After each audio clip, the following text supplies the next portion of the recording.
should LeBron still have a say in personnel decisions? First things first, it's always good to see my dog Stack, man. I wish I could come up here as casually as you. I asked to wear a shirt, and they lose their minds. But let me focus on the point at hand. Yes, LeBron should have a say in personnel decisions. I wish everybody would calm down in giving LeBron so much grief this season. You all realize if it's ever going to work, LeBron got to make it work. If it's ever going to work, LeBron got to work it out. So you might as well give LeBron a say in personnel decisions. Here is what's most invigorating about everybody trying to take power from LeBron.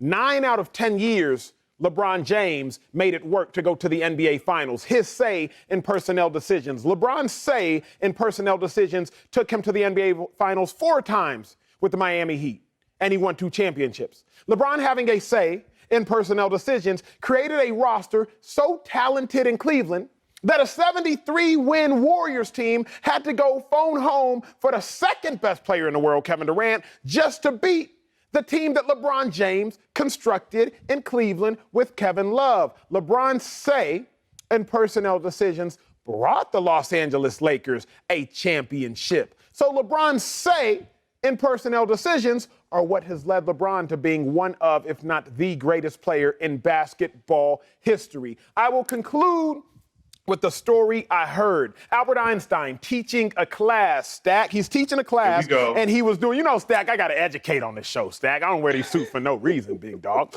Albert Einstein, he's teaching a class, Stack, Jack, and he does this. He does little multiplication tables, 9 times 1, 9 times 2, 9 times 3, 9 times 4, 9 times 5. He answers them all correctly, Stack. But when he gets to 9 times 10, he has 9 times 10 equals 91. His whole class starts laughing, mocking and mimicking him, ridiculing Albert Einstein because he got one wrong. And he said, here's a valuable lesson. People don't praise you when you get it right. Even if you get it right 9 out of 10 times, they only praise you or they only criticize you when you get it wrong. LeBron James has gotten roster construction right 9 out of 10 times, figuratively speaking. He gets it wrong once, and now we're trying to take away his powers. I ain't with it, but Stack, where you at? I have to totally agree with you, bro. I'm never blaming Bron. You never can blame somebody who's averaging 30 points. That don't even make sense. Don't even sound right. In the NBA, you average 30 points, you're definitely not to blame.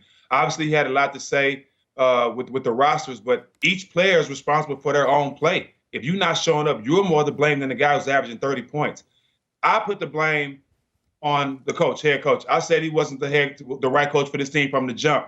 You can put a healthy LeBron and a healthy AD in any bubble and they'll win the championship. But now when it's a little adversity, now when you have your coaching and the way you handle your players is coming to effect and you see everything going downhill, it's showing he wasn't the guy for the job. Mm-hmm. I'm never blaming Bron because he does his part. Everybody's responsible for their own acts. And as a player, that's how we look at it. Ooh, I got to disagree with both of you.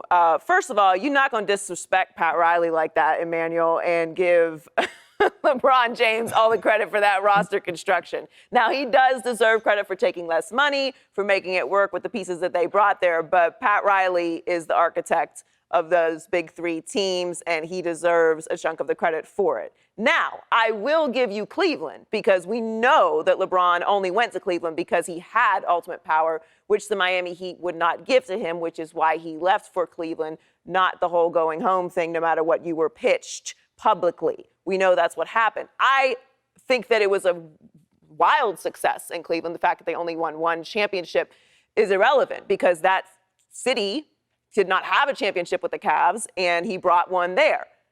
Now, when he left, they've been a disaster since that point until this year. So there's something to say for that as well. He is going to leave your team in disarray when he does leave, but that's the deal that you're willing to make. Here's where everything changes for me. Yes, you're right. It has worked before with LeBron having major influence over the roster. But if you do have major influence, if you do have a lot of power, if you want to flex the power that you have, when it fails, you got to own up to it. You can't pass the buck to somebody else. If you put it together, then come forward and say, I did. But if you didn't, then don't come forward and say you did and don't ask for power behind the scenes. Now, strategically, I actually think it would be a very, very smart move for LeBron not only to distance claims that he put this roster together, but actually not be involved.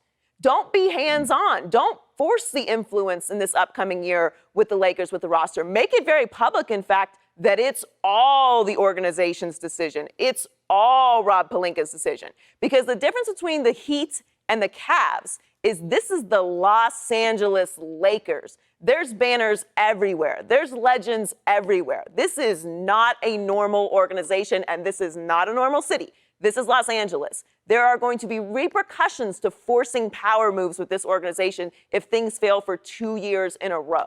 So while I do think LeBron deserved the power when he came here, if I'm LeBron, I want no part of what happens moving forward. You fix it. I want nothing to do with it. I'm going to show up and get my 30 points and do what I'm supposed to do. And if it's a failure, let the fans, let the public, let the media know it was your decisions that led to this failing, not me. I like what you're saying. I like what you're saying. I don't like how you're saying it, but I like what you're saying. Here's what we have to remember. And Stat, people be trying to rewrite history about Bron. I like how you called out as Frank Vogel.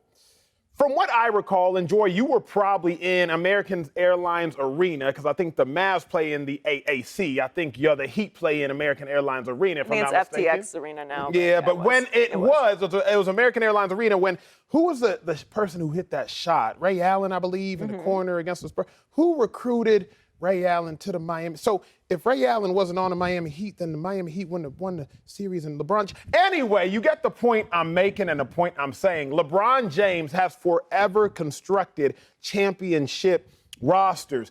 If we're being really real, Anthony Davis got hurt. I want to fault LeBron James for thinking Anthony Davis would be healthy dating back 4 years ago, but I can't. When AD was in New Orleans, he was playing 56 games minimum stack. When AD was in New Orleans, he was a guy who got hurt on occasion, but never to this multitude. Last 2 years, AD has played literally just 50% of the games. The only thing I will blame LeBron James for is for trying to play too much with his friends and having too much grace for his friends like Anthony Davis. But outside of that, the dude has a brilliant basketball mind on the court when he's dribbling and has a brilliant basketball mind off the court when he is not. Yeah, Joy made a good point, though. You know, I still stand on what I said, but at the same time, you get credit for everything that's going well. You have to take some credit for when things are not going well, and that's part of enjoying the good times the same way you enjoy the bad times, and that's with any team. So I definitely stand with her on that side. But at the end of the day, like I said, Russ has to step up and take his responsibility. AD has to take care of his body and admit that he don't work out in the summertime and take care of his body and prepare to play big minutes in seasons. And stand up and admit that Vogel wasn't the guy. Stack, let me ask you something. It's all coming out right now. Let me ask you something, Stack, because Joy and I discussed this at length yesterday, but who do you blame truly for the Lakers' collapse? Is it all Vogel, Westbrook? Is it Vogel, Westbrook, AD? Who do you think takes the most blame for the embarrassment that was the Los Angeles Lakers this season? I'm not blaming the guy who has more triple doubles than Oscar Robertson. I'm not blaming a guy who's going to be the all-time leading scorer in NBA history. I'm not blaming a guy, Carmelo, who's going down top 15, top 20 scorer. I'm not blaming those guys. They know what to do. They've been playing this game. It starts at the top, and it starts with the coach or me. You can put any guys down there. You can get anybody in the office, the president, and managers, and put a team together and put them down there. Good or bad, the coach has to make these guys buy in. The coach have to make these guys respect him and let him lead the team and they follow. And I don't think they ever did that. When last year, when they won the champ, when they won the bubble, J. Kidd was there. I said he was the head coach then. Now Vogel's by himself. You don't have a guy like J. Kidd. He still have great coaches over there, but you don't have a guy like J. Kidd who's been a great NBA head coach in the past. So he is not the guy, and it's all coming out for the Lakers right now.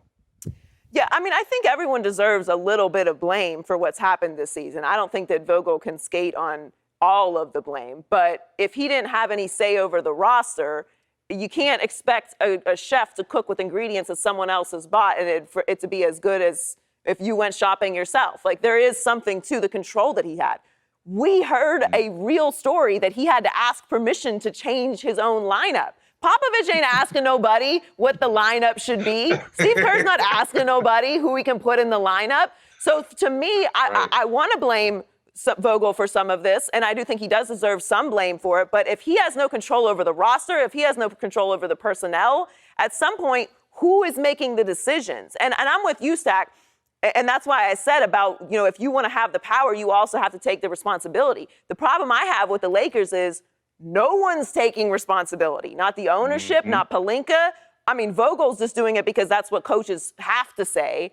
LeBron certainly isn't. I mean, this was a really toxic season, and you've been in locker rooms and you're a leader.